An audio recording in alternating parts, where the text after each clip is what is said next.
Mana qizlar, yana o'sha trenddagi fasonni bichish jarayonidamiz. Hozir ikkita bir xil razmerdagi ko'ylakni 8 qavat mato taxlagan holatda tengidan qirqib olmoqdamiz. Faqat sizga ko'rsatmoqchi bo'lganim, qarang, bu tomonda mana shunda ochib ketganimizda kalta yenglar uchun bo'ladi. Hozir biz faqat yengi ixchabroq bo'lishini so'rashgan egalari, shuning uchun bu yerga burma qo'ymaymiz. Yeng mana shunday holatda qoladi. Burma qo'ymaymizda. Mana bu joyga fransuzskiy to'rdan varvarakcha beramiz. Endi qizlar qarang, shu yengni oldingiz. Mana bu joy, mana men sizga o'lchab ko'rsataman. Qarang necha chiqadi. Yeng 40. Mana bu yelkani belgilab qo'yganman. Demak, yeng uzunligimiz 38.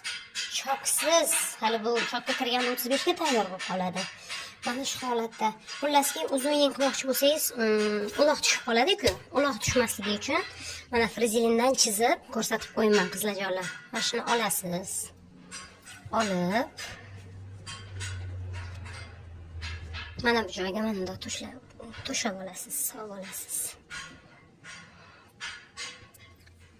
Mana, tushunarli bo'ldimi qizlarjonlar? Uzun yeng mana matoga tekis qo'yaman. Bu tomonga qarab davom etadi. Kerakli uzunlikni olib olasiz. Ustki tomonida chok bo'ladi, yengi tepa qismida.